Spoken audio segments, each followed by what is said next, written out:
A silent distress signal echoes from deep space, not just calling for help, but speaking ancient Earth English. A boy is found in a frozen pod, trained to be a weapon, speaking in codes, not emotions. But as enemies close in, and choices must be made, one question remains. Can a machine-built mind learn what it truly means to be human? If you are new to the channel, then please subscribe to the channel, and like the video, and tell us where are you watching from. Now, let's jump into the story. The Silver Marrow was not a beautiful ship. Its hull was scratched and patched in a dozen places. The engines made a soft whine every time they jumped into drift space. But for Captain Theo Darren, it was home. And on most days, home was enough. We're running a supply route toward the outer rim, hauling water purifiers to a colony that barely made it through last winter. It was supposed to be quiet, easy credits. But nothing stays easy near the Whisper Vale. The Whisper Vale was a dead place. A cold nebula filled with dust and forgotten signals. Ships that entered too deep often didn't come back. Locals called it cursed. Theo called it a bad idea with a good payout. The signal came in while they were skimming its edge. It was faint at first, buried under static. Ellen, the ship's medic and cook, was the first to hear it. She was in the galley, boiling tea when the radio spiked. "Theo," she called out over comms, "you better come hear this." In the bridge, Theo listened as the message repeated. A series of mechanical pulses. Then, a pause. Then something strange. A voice, clear and sharp, speaking ancient English. "Priority signal. Asset recovery. Respond immediately." Luza, the pilot, leaned back in her chair. English? Who still uses that? Checo, the big engineer, scratched his beard. Nobody alive. Not for a long time. Theo didn't answer. He stared at the console, his face calm but his eyes sharp. That voice wasn't just a coincidence. That signal used encryption codes. Old codes. Directorate codes. Years ago, before becoming a freight captain, Theo had served. Not just in the fleet, but in intelligence. He helped write some of those codes. He buried that life deep. But the past doesn't stay buried forever. "It's a trap," Luza said. "Mokari pirates use fake military signals to bait ships." "Could be," Theo replied. But he didn't sound convinced. Jekko brought up the signal trace. "Source is deep in the Vale. 3 hours out, maybe 4. Real close to the red line." Ellen looked uneasy. "If we go in, we're not just risking the ship. We're risking the cargo. That colony needs those purifiers." Theo didn't answer right away. His hand rested on the edge of the console. He looked out the viewport. The Whisper Vale swirled like smoke outside, beautiful and dangerous. "Strong is the signal?" Theo asked. Jekko glanced at the screen. "Getting stronger the closer we get. Whatever it is, it's old. But it's still powered, still calling for help." Silence fell on the bridge. Every eye turned to Theo. Finally, he spoke. "The colony can hold another day. They've got backup systems." Luza raised an eyebrow. "You sure about that?" "No," Theo admitted. "But I know this signal. And if it's what I think it is, someone out there didn't just get lost. They were left." Jekko shook his head. "This smells like trouble." "That's why we bring the big wrench," Theo said, trying to smile. It didn't quite reach his eyes. He stood and faced his crew. "Luza, plot a route. Keep us out of the worst of it. Jekko, prep salvage gear and keep the engines hot. Ellen, make something warm. I've got a feeling we'll need it. Tea or soup?" she asked. "Yes," Theo said. As the crew moved into action, the ship turned toward the Vale. Theo remained. At the viewport, his mind was filled with old memories. Cold offices, war reports. Decisions made from high above the battlefield. He had written off that part of his life. Until now. Hours passed as the silver marrow moved deeper. The stars grew dim. Colors swirled in the gas around them. The signal became clearer, no longer just noise. It was desperate, repeating the same message. A voice that sounded too calm to be afraid. But Theo knew fear when he heard it. They found the source floating near the center of the veil. A pod, no bigger than a supply crate. Covered in frost, its metal was old. Marked with the faded emblem of the fallen Directorate. Ekko brought it. Aboard using the salvage arms. His hands moved with care, but his face was tight. This thing's older than I am. Maybe older than this ship. Still powered? Theo asked. Barely, Jekko replied. Like it's waiting for something. Ellen stood beside Theo as they stared at the pod. It could be dangerous. So could leaving it here, Theo said. Theo reached for the control panel. His fingers hesitated over the manual override. Then, with a soft breath, he entered the command. The seal hissed open. Cold air escaped and a cloud. Inside was a child. A boy, maybe 12. His eyes closed, his skin pale. His uniform was gray, marked with the code Unit 9. The crew stared. No one spoke. Even Luza, watching from the bridge, was silent. Then the boy opened his eyes. There was no fear, no confusion. Just perfect awareness. He sat up. His movements precise, calculated. Operational status? Suboptimal, he said in clear English. Current location unknown. Identify command authority. Jekko took a step back. Ellen whispered, What is he? Theo didn't answer. He couldn't. But deep down, he knew. They hadn't found a survivor. They had found a ghost. One that remembered. Every command it was ever given. And it was waiting for orders. Asterisk, the crew of the Silver Marrow had seen strange things before. But none of them expected a child to speak like a soldier. His voice was calm. His tone was cold. His eyes scanned the room like a scanner, not like a child waking from sleep. Operational status suboptimal. Asset designation Unit 9. Awaiting command protocol. No one moved. Even the hum of the ship felt quieter than usual. Ellen, standing beside the pod, spoke first. You're safe now. You're on a freighter. Do you know your name? The boy tilted his head slightly. Designation Unit 9. Identification confirmed. Alternate label unavailable. Theo stepped forward slowly. His hands were open, non-threatening. We're not military, he said. My name is Captain Theo Darren. This is my crew. Do you remember what happened to you? Unit 9 blinked once, then spoke in a clear, flat voice. Project Hollow. Tactical training simulation. Location unknown. Last directive. Survive and await retrieval. Jekko crossed his arms. He talks like a field report. He talks like a machine. Luza muttered from the bridge. Unit 9 stood without help. His movements were too precise. Too perfect. His back straight, his hands placed neatly at his sides. Energy levels acceptable. Motor functions within standard range. Status report requested. Ellen looked at Theo. Her eyes were full of concern. He's just a kid, but they trained him like he was a weapon. Theo nodded. He had seen it before. Programs built in the shadows of old wars. Projects that believed fear could be erased and purpose could be programmed. The crew gathered in the common room, with Unit 9 seated at the center. His posture never changed. His voice stayed flat, as if reading from a script. I was constructed for long-term strategic deployment. Mother and Thorn were my training AI systems. They monitored cognitive and combat simulations.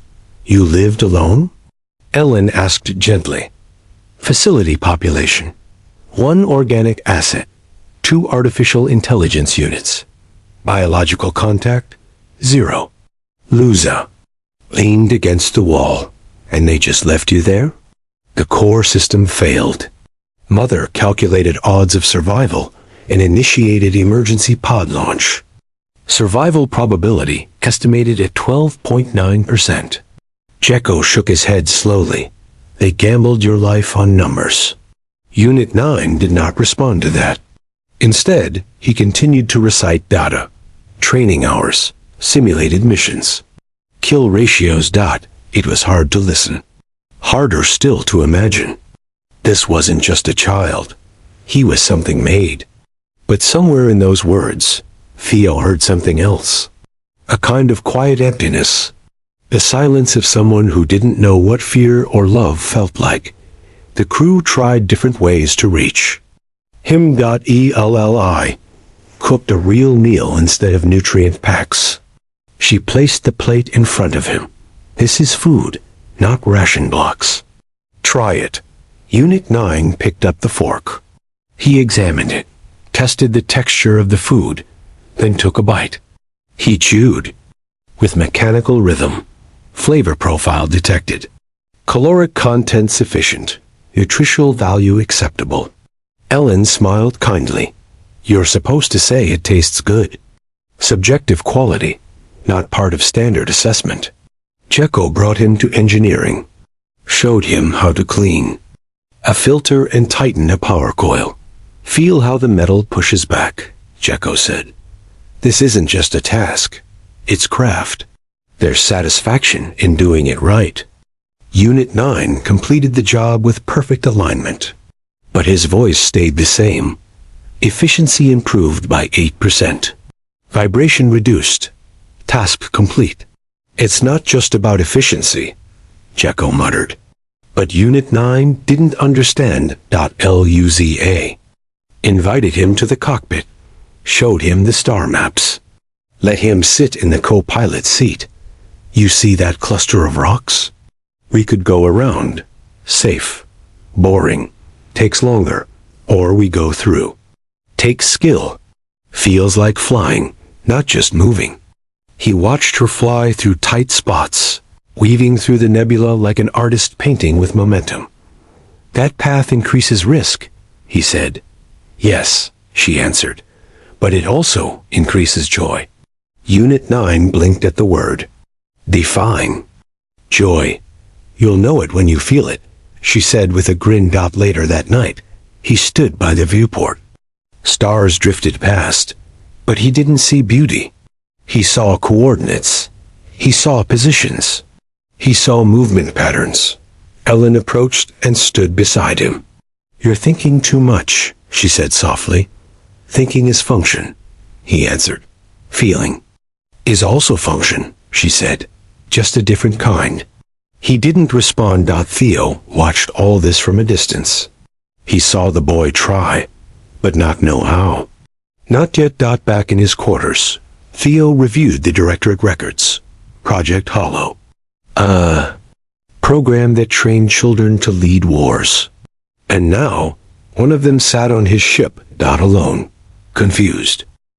And still following orders. We didn't just find a survivor, Theo whispered to himself. We found someone trying to be human. And that journey was just beginning.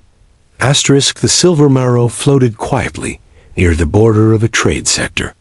The crew was making repairs and preparing for their delivery.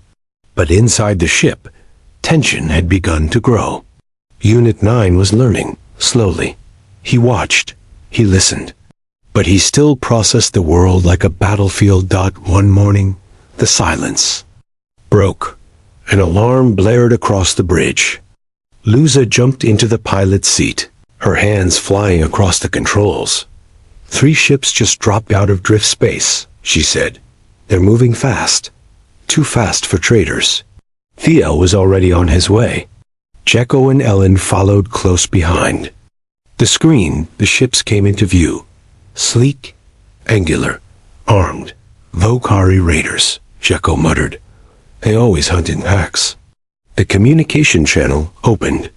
A cold voice came through. This is Commander Krath of the Vokari. We seek recovery of the asset aboard your ship. Surrender now and be spared. Theo stared at the screen. He didn't answer right away. Instead, he turned to Unit 9. They're talking about you, aren't they? Unit 9 nodded. The signal I sent when my pod activated. They traced it. Ellen stepped forward. They want to take him back, like he's property. Luza gritted her teeth. They won't ask twice. Theo faced his crew. Everyone to battle stations. We're not giving him up. Unit 9 didn't move. He stood still, calm, but then he spoke. There are two possible strategies. Option 1. Attack. High chance of survival if executed with precision. Option 2. Disable without lethal force. Riskier, lower success rate, but no casualties. Jekko raised an eyebrow. Option 1 sounds easier. It is, Unit 9 replied, but it ends in death. Theirs. Theo looked at him. What would you choose? The boy hesitated. For the first time, he didn't answer immediately. I do not know. That silence said more than data ever could. Theo made his choice. We go with option 2. We try to end this without killing. Luza blinked. You sure? They won't show. Mercy. Then we'll show it for them. Theo said. The ship moved into action. Luza took the controls. She flew fast and wild, weaving between laser fire. Jekko prepared the coolant system for a massive vent, just as Unit 9 calculated. When I say now, flood the starboard line, the boy instructed. Fly into the haze, blind them. Got it, Jekko said. Ellen, modify the medical laser. Theo said, aim for their engines. We're not here to kill. We just want to stop them. Working on it, Ellen said, her hands shaking slightly. Unit 9 stood beside her. Your adrenaline levels are high. You're afraid. Yes, she said. I'm scared, but I'm still doing it. Unit 9 watched her. He didn't know what to say. He was trained to erase fear, not act through it. But she did both. Now, he called .Jekko vented the coolant. A cloud of cold vapor burst from the side of the ship, hiding them from view. They're confused, Luza said. Now's our chance. Frequency is 213.7, Unit 9 said. Target their primary thrusters. Ellen adjusted the laser. Her hands were still trembling, but she focused and fired. A single beam of light shot across space. It struck the lead Vokari ship. Its engines sparked, then died. They're losing control, Theo said. The others are pulling back. The enemy ships turned and vanished into the veil. The bridge was quiet. They had won. And no one had died. But not everything was safe. Jekko had taken a hit during the coolant release. He was in engineering, slumped against the bulkhead. Ellen rushed to him. Blood seeped through his suit. His arm was torn. We need a clamp, she said. I can stop the bleeding, but I need help. Her hands shook. Unit 9 stepped closer. Your grip is unstable. Your movements are inefficient. You will make mistakes. I know, Ellen said. But he needs me, so I do it anyway. Unit 9 watched her work. She was scared. But her fear didn't stop her. It made her stronger. When the bleeding stopped and Jekko was stable, Unit 9 sat alone in the observation room. He stared at the stars. Theo entered and sat beside him. Made the right call today, Theo said. Unit 9 didn't answer. His eyes stayed fixed on the sky. I calculated all the outcomes, he said. And I almost chose the one that would have cost lives. It made more sense. But you didn't, Theo said. Unit 9 turned to him. Why does that feel wrong? And right at the same time? Because that's what it means to feel, Theo answered. The boy nodded slowly. Fear, joy, pain, these things are not efficient, but they matter. They do, Theo said. For the first time, the boy didn't speak like a report. He spoke like someone searching for meaning. The stars outside continued to shine. Cold, quiet, unchanged. But inside the ship, something had shifted. A child trained to be a weapon had made a choice. Not because it was logical, but because was right. The silver marrow drifted in the calm after the storm. Its hull was scarred, but holding. The crew moved with quiet purpose, checking systems, sealing damage, and watching over each other. Unit 9, once only a number, now walked among them as something more. His posture was still perfect, his voice still clipped and sharp. But his questions had changed. Now he asked things like, why does Jekko hum when he works? Or, what does it mean to be proud? The answers didn't come from books. They came from moments. Shared meals. Quiet laughter. The sound of someone calling him by name. They had started calling him Milo. Ellen said it felt like a name, not a number. He had tested the sound and found it acceptable. Then one day, without prompt, he introduced himself as Milo to a station. Merchant. Theo noticed. He didn't say anything. He just smiled behind his eyes. Then, the message came. A tight, encrypted signal bounced across several satellites. It was clean. Official. Earth-born. They claimed to be from the core systems, sent by the new coalition of Earth. They had tracked the old Directorate signal. They knew about Project Hollow. And they wanted Milo. The crew gathered in the common room. The message played again. It offered safety, education, a future. They didn't demand. They invited. But the message made the air in the room feel heavy. They have resources, Theo said. Real medicine. Access to others like him. Real answers. Ellen crossed her arms. They also built the program that nearly broke him. Jekko looked at Milo. It's your choice, kid. But you should know. We'll back whatever you decide. Milo sat still. Then he asked a question. What is the purpose of saving humanity? No one spoke.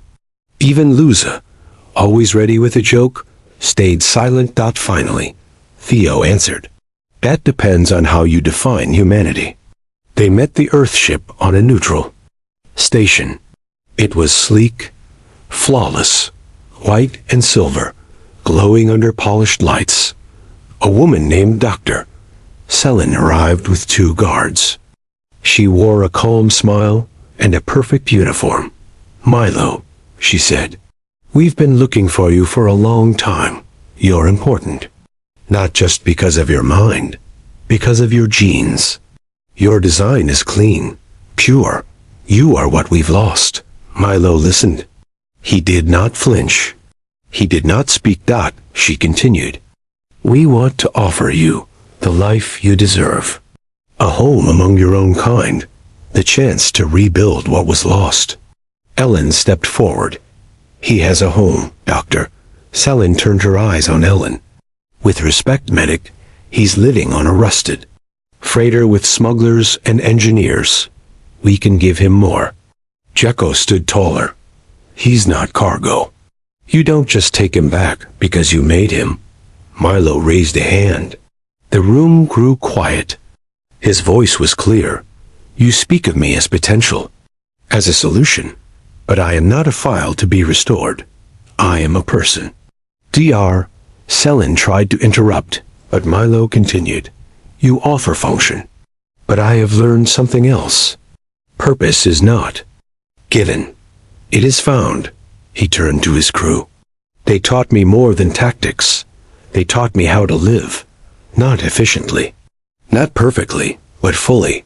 He stepped back and stood beside Theo. I choose to stay, he said. I choose them. Selin's smile faded. She didn't argue. She simply handed Theo a datapad. This is his full file, she said. Let him understand what he is turning down. Then she left. Back on the ship, Milo opened the file. He saw pages of numbers.